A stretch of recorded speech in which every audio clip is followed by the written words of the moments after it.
அனைத்து நேயர்களுக்கும் திண்டுக்கல் ஹரிஹரன் சர்மாவின் பணிவான வணக்கம். இந்த கிரகச்சாரங்களை பற்றி நாம் பல சந்தர்ப்பங்களில் நம்ம பேசிட்டு தான் இருக்கிறோம். 18/1/2023 சனி பகவானும் கும்பராசிக்கு பெயர்ச்சியை வர்றார். மேசராசியில் ஏற்கனவே ராகு சஞ்சரிச்சிட்டு இருக்கா. அதாவது சனியின் பார்வை ராகுவின் மீதும் ராகுவின் பார்வை சனியின் மீதும் படுகிறது. ரெண்டுமே ஒன்றுக்கொன்று வீரியம் மிக்க கிரகங்கள். சனி பார்க்கையில் ராகுவின் வீரியம் அதிகமாகும், ஒரு உக்ரத்தன்மை. ஏன்னா வக்ரகதியில் தானே நிரந்தரமாக ராகு சஞ்சரிச்சுட்டு இருக்கான். அதே சமயத்தில் இது ரெண்டுக்கும் மத்தியில் கிரக அவஸ்தையில் குரு சிக்கிட்டு இருக்கிறாப்புல. மீனத்தில் குரு பகவான் சஞ்சாரம், அது ஒரு பாபக்கத்திரி தோஷம் என்று சொல்லலாம். அப்போ குரு பாதிக்கப்பட்டு இந்த குருவின் பார்வையாகட்டும், இருக்கும் நட்சத்திரங்களாகட்டும், எதுவுமே நல்லது செய்ய முடியாத ஒரு நிலை. இப்பேற்பட்ட தன்மையில் சில நட்சத்திரங்கள் மிகுந்த பாதிப்புகளையும் விபத்துக்கள் மற்றும் நோய்களின் தாக்கத்தினால் பீடிக்கப்படுவார்கள். அதை பற்றி நாம் இந்த பதிவில் சற்று முழுமையாக காண்போம். வருகின்ற 24/2/2023 முதல் குரு பகவான் ரேவதி 1ஆம் பாதத்தில் சஞ்சரிக்கப் போகிறார். இதில் என்ன புதுமை? ஏற்கனவே அஸ்வினி 4ஆம் பாதத்தில் 20ஆம் தேதி முதல் ராகு பகவான் சஞ்சரித்து கொண்டிருக்கிறார். அப்போ ரேவதியின் நட்சத்திரமாகிய புதன், அஸ்வினி நட்சத்திரமாக கேது, இவை இரண்டுமே பாத ரஜ்ஜுக்கள் என்று நாம் சொல்வோம். எந்தெந்த ரஜ்ஜுவின் ரீதியாக அவர்களுக்கு என்னென்ன விபத்துக்கள், என்ன ஆபத்துக்கள் நடப்பது என்பதை நாம் பார்க்கலாம். அதை வேறொரு பதிவில் நாம் விவரமாக பார்ப்போம். இங்கு குரு பகவானும் ராகு பகவானும் ஏக காலத்தில் 24/2/2023 முதல் 20/6/2023 வரை கிட்டத்தட்ட 117 நாட்கள் ஏக காலத்தில் பாதரஜுவில் சஞ்சரிப்பார்கள். இதற்கு ஊடையில் இருவர் சங்கமும் வேறு நடக்கும். இருவரும் ஒரே காலகட்டத்தில் ஒரே ராசியில் ஒரே நட்சத்திர பாதத்தில் சஞ்சரிக்கக்கூடிய காலகட்டமும் நடக்கும். இப்போ இந்த பாதரஜு என்பது என்ன என்று சொன்னால், நாம் இதை திருமணத்துக்கு தான் பார்ப்போம்னு எல்லாரும் நினைச்சிட்டு இருக்கிறாங்க. அப்படி அல்ல. இந்த ரஜ்ஜுவின் தாக்கம் அனைத்து வகைகளும் ஜோதிடத்தில் நிகழ்ந்து கொண்டுதான் இருக்கின்றன. இப்போ பாதரஜில் சந்திக்கக்கூடிய கிரகங்கள் எடுத்துக்கிட்டா குரு, ராகு. அப்போ குருவின் நட்சத்திரம் ஆகிய புனர்பூசம், விசாகம், பூரட்டாதி. ராகுவின் நட்சத்திரங்கள் என்று சொல்லக்கூடிய திருவாதிரை, சுவாதி, சதயம், இந்த 6 நட்சத்திரங்களும் முக்கியமாக சில பிரச்சனைகள் சந்திப்பதற்குண்டான காரகத்துவங்கள் நிறைய இருக்கின்றன. இதில் போதாக்குறைக்கு ராகு இருக்கின்ற மேசராசிக்கு பாதகஸ்தானத்தில் சனி பகவானின் சஞ்சாரம் வேறு ஆரம்பிக்கிறது. இந்த சனி பகவான் ராகுவையும் பார்க்கிறார், ராகு சனி பகவானையும் பார்க்கிறார். இதற்கு மத்தியில் தான் நமது குரு பகவான் பாபக்கத்திரி தோஷத்தில் அமர்ந்திருக்கிறார். இந்த காலகட்டங்களில் பாதரஜு என்று சொன்னால் பாதம், நடை வழி. அப்போ நடை என்று சொன்னாலே பயணம்.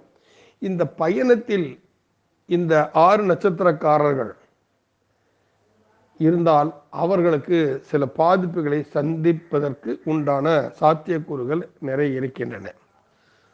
இதில் போதாக்குறைக்கு குருவின் நட்சத்திரம் என்று சொல்லக்கூடிய புனர்பூசம், விசாகம், பூரட்டாதி, திருவாதிரை, சுவாதி, சதயம், இந்த நட்சத்திரத்தினுடைய இந்த கிரகத்தினுடைய திசைகள் நடந்து கொண்டிருந்தாலும் குருவின் திசாபுத்தியோ ராகுவின் திசாபுத்தியோ அவர்களும் இதில் சற்று எச்சரிக்கையாகத்தான் இருக்க வேண்டிய இது காலகட்டம். இவர்களுக்கு என்னென்ன பிரச்சனைகள் வரும் என்பதை பற்றி நாம் இங்கு சற்று தெளிவாகவே நான் விளக்கி விடுகிறேன். இந்த நட்சத்திரக்காரங்கள் இந்த தன்மையில் சற்று எச்சரிக்கையாக இருப்பது நல்லது. அதாவது குரு ரேவதியில் சஞ்சரிப்பதால் அடிவயிற்று கோளாறுகள், கால்களில் ஏதாவது பிரச்சனை, அடிபடும், காலில் சுளுக்கு ஏற்படும், பாதத்துக்கு அடிப்பாதத்தை வலி இருக்கும், இந்த ஏடி இருக்குல்ல அந்த ஏடியில் வலி இருக்கும், வண்டியில் போகும்போது ஏதாவது சின்ன தட்டி கால் நகங்கள் பேர்ந்து போவதற்குண்டான சாத்தியக்கூறுகள் இருக்கின்றன. அப்போ பாதத்திலே கீழ்வாதம்னு சொல்லுவாங்க, ஒரு பக்கம் பருத்துட்டு இருக்கும் கால். அப்புறம் தசைகளுடைய இறுக்கம் ஏற்படும், கண்டக்காலுக்கு மேலே என்ன தெரியுமா தசைகளுடைய இறுக்கம் ஏற்படுறதுக்கு உண்டான இருக்குது. கால்களை சுளுக்கு பிடிக்கக்கூடிய தன்மை இருக்கிறது. சிறுநீரகங்களில் வீக்கம் ஏற்படக்கூடிய சந்தர்ப்பங்கள் இருக்கின்றன. மனச்சோர்வு, உடல் சோர்வு, காது கேளாமை, காதுகளில் பிரச்சனை, சீழ்வடிதல், இதெல்லாம் நடக்கும். அதே சமயத்தில் குடிப்பழக்கம் உள்ளவர்கள் குடற்புண்கள் அதிகமாக ஏற்படும். இந்த நட்சத்திரக்காரங்களுக்கோ இந்த திசாபுத்தி நடந்து கொண்டிருப்பவர்களுக்கோ மது அருந்துவதால் குடல் புண்கள் அதிகமாக ஏற்படுவதற்கு சாத்தியக்கூறுகள் நிறைய இருக்கின்றன. அதே மாதிரி தலையில் காயம் படுறது, இந்த பிரெயின் டியூமர், அதாவது பிரெயின் டியூமர்னு சொல்லலாம். அப்புறம் மைக்ரோன் ட்ரிபிள் என்ற ஒரு தலைவலி ஒன்று உண்டு. அந்த தலைவலிக்கு இது வரைக்குமே தீர்வு கிடைக்கல. பெரிய பெரிய கேன்சருக்கெல்லாம் தீர்வு கண்டுட்டாங்க, அதுக்கு இன்னும் தீர்வு கண்டது. ஒற்றை தலைவலி, இவங்க தலை அப்படியே விண்ணு தெரிக்கும், அது மைக்ரோன் ட்ரிபிள்னு சொல்லுவாங்க. அதில் அப்புறம் அந்த இரத்த அடைப்பு, இப்போ ரத்தம் உறைந்து போதல், அடிப்படுதால் ரத்தம் கட்டிடுச்சுன்னு சொல்லுவாங்க இல்லையா, அது போன்ற ஒரு தன்மை, மூளை சார்ந்த இரத்த சோகை, எதிர்பாராத திடீர் ஒரு மயக்கம், ஒரு சோர்வு ஏற்படக்கூடியது, காக்காய் வலிப்பு. அதுக்கப்புறம் பெண்கள் சமயத்தில் இந்த பெண்கள் எங்கும் தயவுசெய்து தனியாக செல்ல வேண்டாம், ஒரு பாதுகாப்போடு செல்லுங்கள். உங்களுடனும் கொடுமைகள் நடப்பதற்கு சந்தர்ப்பங்கள் இருக்கின்றன. தசையெல்லாம் இறுகின மாதிரி கொஞ்சம் இருக்கும், அந்த தசை இருக்கும் கல் மாதிரி ஆகி போகும், ரத்தம் கட்டுதல்னு நம்ம சொல்லுவோம். அப்புறம் ஒரு பக்கம் தலைவலி, இப்போ நரம்பு சம்மந்தப்பட்ட பிரச்சனைகள், ஒரு பக்கம் இயல்படாமல் இருக்கிறதுக்கு முடக்குவாதம்னு சொல்லுவோம் இல்லையா, அந்த மாதிரி தன்மைகள். அப்புறம் அளவுக்கு மீறி தூங்கிறதுனால தன் உணர்வை இழந்த நிலை, மயக்க நிலை, சில குருதி போக்கு, இல்லைன்னா சில சமயம் தூக்கமே சில வராமல் அவசியப்படக்கூடிய தன்மை, மூளை காய்ச்சல், பெரியம்மை வருவதற்குண்டான சாத்தியக்கூறுகள் இருக்கின்றன. இவை அனைத்துமே, நான் மேல் சொல்லிய இவை அனைத்துமே வருவதற்கு சந்தர்ப்பங்கள் உள்ளன. இந்த மேல் கூறிய 6 நட்சத்திரங்களில் 6 நட்சத்திரக்காரர்கள் பிறந்தவர்கள். அதே சமயத்தில் அந்த கிரகத்தின் திசையோ புத்தியோ, குருவின் திசையோ புத்தியோ இல்லை ராகுவின் திசையோ புத்தியோ, இது நடந்து கொண்டிருப்பவர்களுக்கும் இது போன்ற பிரச்சனைகள் கண்டிப்பாக வரும். போதாக்குறைக்கு சனி பகவான் குருவின் நட்சத்திரத்தில் தான் சஞ்சரிக்க போகிறார். அங்கிருந்து அவர் 3ஆம் பார்வையாக செவ்வாயை பார்க்க, செவ்வாய் என்பது ரத்தம். அந்த செவ்வாய் ரத்தம், அவர் ஏற்கனவே சுகஸ்தானத்தில் அமர்ந்திருக்கிறார் செவ்வாய் பகவான். அப்போ ரத்தம் சிந்தக்கூடிய ஒரு தன்மை. ஏற்கனவே நடைப்பயணம்னு சொல்லியிருக்கேன். பயணத்தில் அது நடந்து போகிறதா இருந்தாலும் சரி, சைக்கிளில் போகிறதா இருந்தாலும் சரி, கார்களில் போகிறதா இருந்தாலும் சரி, எச்சரிக்கை என்பது மிக மிக மிக அவசியம். இந்த எச்சரிக்கையோடு நீங்கள் செயல்பட்டீர்களே ஆனால் நடக்கக்கூடிய விபத்துக்களில் இருந்தும் ஏற்படக்கூடிய நோயின் தாக்கங்களில் இருந்தும் சற்று உங்களை நிச்சயமாக நீங்கள் பாதுகாத்து கொள்ள முடியும். அவசரம் வேண்டாம். ஒரு திடீர்னு அவசரம் வரும், உடனே போய் உடனே முடிச்சுட்டு வந்துடலாம்ங்க. அந்த அவசர கதியில் தான் இந்த காலில் அடிபடுறது, இந்த மாதிரி விஷயங்களாக தலை கிருகிருப்பு ஏற்படக்கூடியது. எண்ணெய் பலகாரங்களை முடிந்த அளவு தவிர்த்து விடுங்கள். எண்ணெய் பலகாரங்களை முடிந்த அளவு தவிர்த்து விடுங்கள். எண்ணெய் பலகாரங்களை உட்கொள்ளாமல் இருப்பது சற்று சால சிறந்தது. ஆக சனி என்றாலே ஒரு அது என்ன அங்கஹீனம் என்று சொல்லுவோம். மந்தத்தன்மை மட்டுமல்ல, அங்கஹீனம், உடல் உறுப்புகளை இழந்து விடுதல், இந்த மாதிரி தன்மைகளும் நடப்பதற்கு சந்தர்ப்பங்கள் இந்த 6 நட்சத்திரக்காரர்களுக்கும் இருக்கின்றன. ஆகையால் அது ராகு சனி பகவானை பார்ப்பதால் இதை சனி நட்சத்திரமாகிய பூசம், அனுஷம், உத்திரட்டாதி இவர்களும் இந்த எச்சரிக்கையோடு இருப்பது சற்று சாலச் சிறந்தது. மீனம் குருவின் வீடுதான், கும்பம் சனியின் வீடுதான். ராகுவிற்கு வீடு கிடையாவிட்டாலும் அது எங்கு சஞ்சரிக்கிறதோ அதையே தன் வீடாக எடுத்துக்கொள்ளும். ஆக சனியின் ஆதிக்கத்தில் திசாபத்தி நடப்பவர்கள், குருவின் ஆதிக்கத்தில் திசாபத்தி நடப்பவர்கள், ராகுவின் ஆதிக்கத்தில் திசாபத்தி நடப்பவர்கள் சற்று எச்சரிக்கையாக இருங்கள். இவை எல்லாம் வருகின்ற பிப்ரவரி மாதம் 24/2/2023 முதல் 20/6/2023 வரை 117 நாட்கள் நீங்கள் எச்சரிக்கையுடன் இருந்தால், இதிலுமே ஒரு நிதானத்தை கடைபிடிப்பது, எது போன்ற உணவு நம் உடலுக்கு ஒத்து வரும் என்பதை ஆராய்ந்து உண்பது, யோசிக்காமல் எதையும் செய்வது, இதெல்லாம் இருந்துச்சுன்னா சில பாதிப்புகளை நீங்கள் சந்திக்க வேண்டி வரும். ஆக மேற்கூறிய இந்த நட்சத்திரக்காரர்கள் இது போன்ற பாதிப்பிலிருந்து தப்பிப்பதற்கு தங்களை தாங்களே காத்து கொள்ளக்கூடிய ஒரு காலகட்டமாக இருக்குது. பொருள் இழப்புகளும் குரு தனக்காரகன், பணம் இழப்பும் பெருந்தொகையை இழப்பதற்கு உண்டான சாத்தியக்கூறுகளும் இருக்கின்றன. களவு போதல், பொருள் களவு போகுதல், இல்லை தேவையில்லாமல் சூதாட்டம் சம்பந்தப்பட்ட ஆன்லைன் ரம்மி எல்லாம் தயவு செய்து விட்டு விடுங்கள். அனைவருமே ஆன்லைன் ரம்மி பக்கமே போகாதீங்க. சூதில் இது வரைக்கும் யாரும் ஜெயிச்சதா சரித்திரம் கிடையாது, இழந்தது தான் அதிகம்.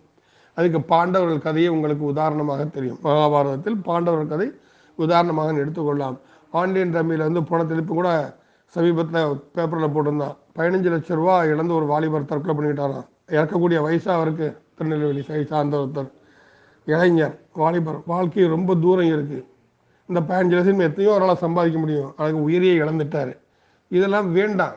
அந்த ஆன்லைன் ரம்மியெல்லாம் விட்டுருங்க. குடிப்பழக்கத்திலும் விட்டு விடுங்கள். குடிப்பழக்கத்தை விடுவது தான் சாலச் சிறந்தது. இல்லை முடியவில்லை என்றால் அதற்கு தகுந்தாற்போல் நீங்கள் உங்களை நீங்கள் பாதுகாத்து கொள்ளுங்கள். இவை அத்தனை விஷயங்களிலும் இருந்து இந்த காலகட்டத்தில் நான் மேற்கூறிய தேதிகளில் சொன்ன ஆரம்ப தேதியிலிருந்து முடிவு தேதி வரை சொல்லியிருக்கிறேன். எச்சரிக்கையாக இருந்து